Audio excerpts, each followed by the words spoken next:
Voice, आज की आवाज।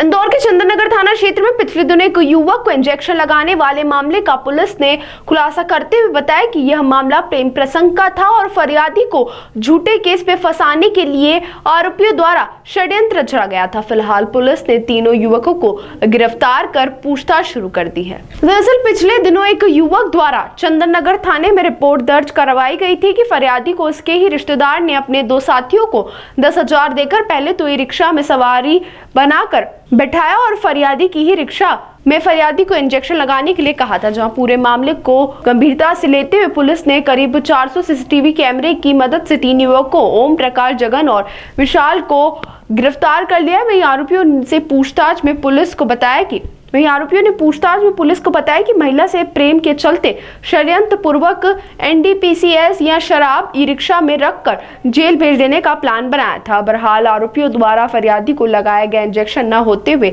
नुकीली चीज निकली है। पुलिस द्वारा आरोपियों को पुलिस रिमांड पर ले रही है, जिसके बाद ही और भी कई खुलासे होने की उम्मीद पुलिस द्वारा जताई जा रही है।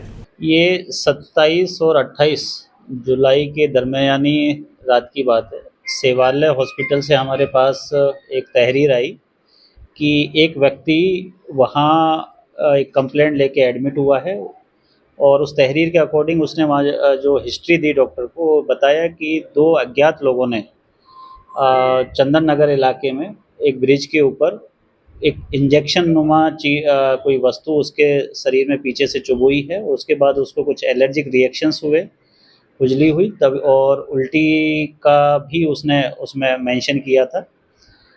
रात में जैसे ही इस घटना का हमें मालूम चला, तहरीर हमारे पास आई, पूरे घटनाक्रम को बड़ी हमने गंभीरता से लिया। तत्काल उसमें हमने एक FIR दर्ज की 2 अज्ञात लोगों के खिलाफ, और खुद हमारे जो एडिशनल DCP हैं और ACP शिवेंदु और हमारे TI साहब और जो पीछे जो हमारी जितनी भी टीम खड़ी है, जो हमारे सब इंस्पेक्टर हैं सौरभ, इनके नेतृत्व में हमने 3 टीम गठित करी। और इस पूरे प्रकरण को, क्योंकि किसी व्यक्ति को जो एक सवारी जो बैठी है उसको कुछ पैसे की बात लेके और मतलब उसकी जो उसका ई रिक्शा है उसको लेके जाना और फिर उसको सुई चुभो देना, बड़ा ही गंभीर प्रकरण था। एक अलग तरीके का क्राइम इसमें हमें कहीं प्रथम दृष्टा लग रहा था। लगभग 36 घंटे तक लगातार 300-400 CCTV फुटेज देखने के बाद हमें जो 2 अज्ञात लोग हैं वो दिखाई दिए। फिर उनको चूँकि उनकी जो पहचान है वो हम इस्टेब्लिश नहीं कर पा रहे थे, तो और हमने उसमें बैक ट्रैकिंग करके हमने CCTV देखे, तो उसमें एक बहुत ही चौंकाने वाला एक तथ्य सामने आया कि जो 2 लोग सवारी बन के जो गए थे जिन्होंने ये घटनाक्रम किया था, उनको एक तीसरा व्यक्ति अपनी मोटरसाइकिल पे बैठा के ला रहा है। उस तीसरे व्यक्ति के बारे में मालूम किया तो उसका नाम ओम प्रकाश पाल है और जो फरियादी है उसकी रिश्तेदार है दूर का। और ये ओम प्रकाश पाल का फरियादी के जो वाइफ है उसके साथ एक्स्ट्रा मैरिटल अफेयर हैं, और उस एक्स्ट्रा मैरिटल अफेयर में फरियादी को षड्यंत्र पूर्वक जेल में डालकर अपना जो रिलेशन है उसको एंजॉय करने के हिसाब से उसने ये पूरा घटनाक्रम रचा था। जो इसमें मुख्य आरोपी है ओम प्रकाश पाल, उसने अपने यहाँ के एक लेबर जिसका नाम जगन गोखले है, जगन गोखले को बताया था कि इस तरीके से इस फरियादी को NDPS या एक्साइज एक्ट में फंसाना है।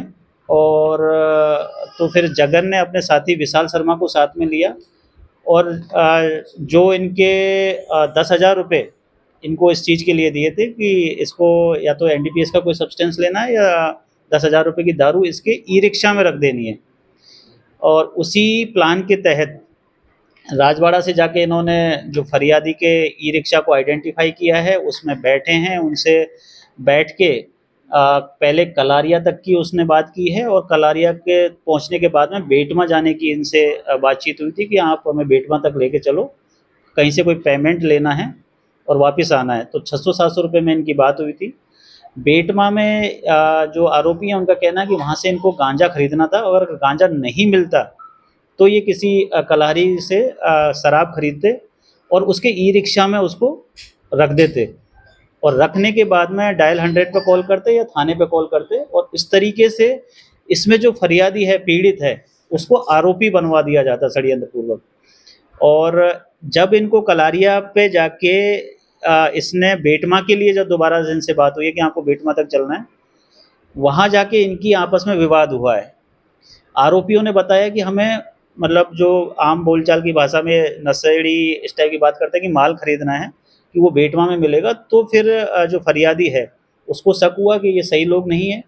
उन्होंने इनको जो किराया भी दिया था वो भी लौटाने की कोशिश की और इनको उतार के उसने बोला कि आप मेरी गाड़ी से उतर जाइए, लेकिन वहाँ इनके बीच में विवाद हुआ है और विवाद में ही इनको एक नुकीली चीज़ इसको जो बैग है उस पर चुबो दी है।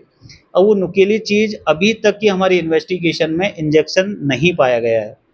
अभी जो आरोपी हैं उनको हम पीआर पे लेंगे, पूछताछ करेंगे और अगर इसमें कुछ आगे जो तथ्य आएंगे उनको भी हम इन्वेस्टिगेट करेंगे।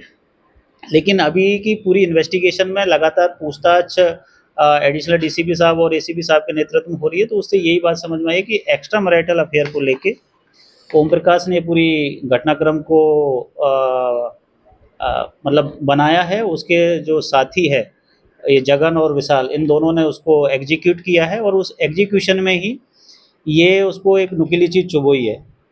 जो इसमें प्रथम दृष्टया इस तरह की बातें आ रही थी कि फरियादी को एलर्जिक रिएक्शन हुई है या कुछ इस टाइप का हुआ है, वो इन्वेस्टिगेशन में बाद में पता चला कि फरियादी ऑलरेडी लगभग 10-15 दिन से बीमार था, तो उसी की वजह से उसकी तबीयत ऑलरेडी ख़राब थी।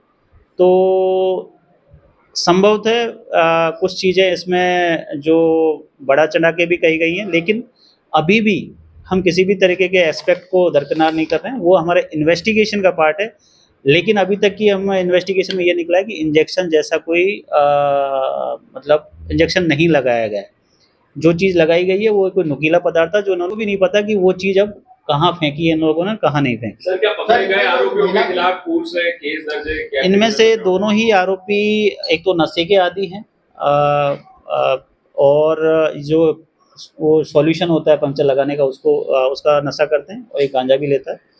दूसरा एक का 376 का अपराध छतरीपुरा में हमारे आईसीजीएस से पता चला और एक को 151 में पहले शराब के नशे के लिए भेजा हुआ है। सर, जो फरियादी है उसकी पत्नी को मालूम था कि ऐसा कुछ घटनाक्रम? इसमें वो इन्वेस्टिगेशन का पार्ट है। उसकी फरियादी की वाइफ का क्या रोल है वो अभी हमें पीआर में लेके उनसे पूछताछ करेंगे। अभी प्रथम दृष्टया हमें उसका इन्वॉल्वमेंट नहीं लग रहा है कि उनका कोई एक्टिव इन्वॉल्वमेंट हो, और अगर पैसिव इन्वॉल्वमेंट में तो वो हमारा भी इन्वेस्टिगेशन का पार्ट है। अभी पीआर पे लेके और भी बहुत सारे तथ्य ऐसे हैं जिनके बारे में हमें जानकारी जुटानी है। तो आसपास के रहने वाले हैं या आरोपी, फरियादी और आरोपी सब आसपास? ये रिश्तेदार हैं आपस में, और जो इसमें मेन आरोपी है उसका यहाँ जो छतरीपुरा और चंदन नगर का जो बॉर्डर है वहाँ पे ये वुड प्लाई का काम है, वहाँ पे उसकी बड़ी दुकान भी है और उसकी प्रवृत्ति थोड़ी आपराधिक प्रवृत्ति का आदमी है। वो कई सारे रिलेशंस में है, ये अभी पता चला है और ऐसे ही रिलेशंस की वजह से पूरा घटनाक्रम कारित हुआ है। नहीं, उसको मालूम नहीं है कि उसके पीछे इतनी बड़ी कॉन्स्पिरेसी चल रही है, ये फरियादी को भी मालूम नहीं है। इसमें 3 लोगों को भी गिरफ्तार कर लिया है। जो मेन आरोपी ओम प्रकाश है और जिस जगन जो उसके साथ अपने प्लाई की दुकान पे काम करता है और उसका साथी विशाल। तो जगन और विशाल इन दोनों लोगों ने उसके साथ में ये 500 रुपये लूटे और मोबाइल लूटने की जो घटना कारित की है। तो इस तरीके से जो मेन कॉन्स्पिरेटर है प्लस 2 इसको जो एग्जीक्यूट करने वाले हैं, तीनों को गिरफ्तार कर लिया।